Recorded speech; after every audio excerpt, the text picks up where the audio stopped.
عبادي الذين آمنوا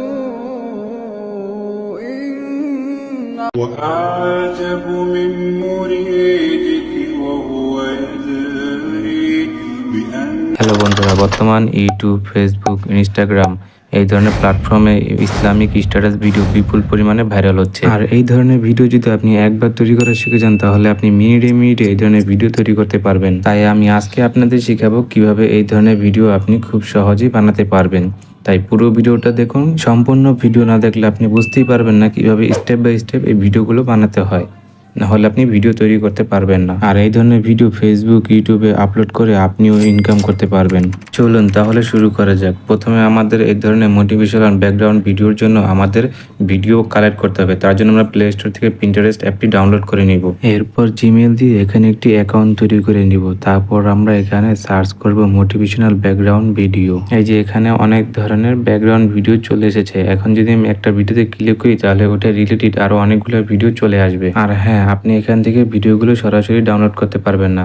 তো আপনি যে ভিডিওটা ডাউনলোড করবেন ওটা নিচে শেয়ার অপশন দেখবেন, ওখানে ক্লিক করবেন। এখান থেকে আপনারা সরাসরি টিউবমেট অ্যাপে নিয়ে যাবে।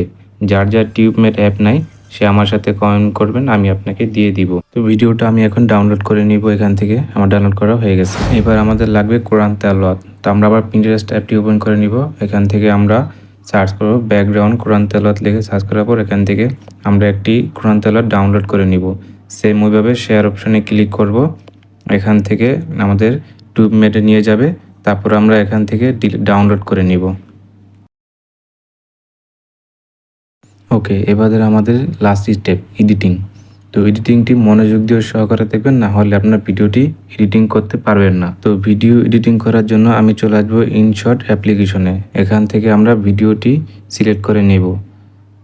তারপর আপনার গ্যালারিতে থাকা যে ডাউনলোড করা ভিডিওটি নিয়ে নেবেন। এখান থেকে অ্যাকসেপ্ট রেশিও সিলেক্ট করে নেবেন 9.16। এরপর আমরা এখান থেকে চলে যাব ভলিউমে। ভলিউম থেকে আমরা ভিডিওর ভলিউমটা অফ করে দেবো যাতে ভিডিও কোনো সাউন্ড শোনা না যায়। এরপর আমরা এখান থেকে পিআইপি অপশনটি সিলেক্ট করে নিব। তারপর আমাদের ডাউনলোড করা কোরআন তেলাওয়াত ব্যাকগ্রাউন্ডটা এখান থেকে সিলেক্ট করে নিব।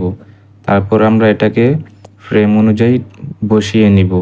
এখন আমাদের আরবি লেখার ব্যাকগ্রাউন্ডটা রিমুভ করতে হবে, আরবি লেখাটা শো করতে হবে। এই জন্য আমরা এখানে খুঁজে বের করব ব্লিন এখানে অপশনে ক্লিক করব। তারপর এখান থেকে স্ক্রিনে ক্লিক করব। দেখেন আমাদের ব্যাকগ্রাউন্ডটি রিমুভ হয়ে গেছে। দেখেন ভিডিওটি আমি প্লে করে দেখাচ্ছি, আরবি লেখাটি খুব ঠিকঠাক মতো শো করছে। এখন যদি সবকিছু ঠিকঠাক থাকে তাহলে আমরা এখান থেকে ভিডিওটি এক্সপোর্ট করে নেব। তো আজকের জন্য এই পর্যন্তই। দেখা হচ্ছে পরের ভিডিওতে। আল্লাহ হাফেজ।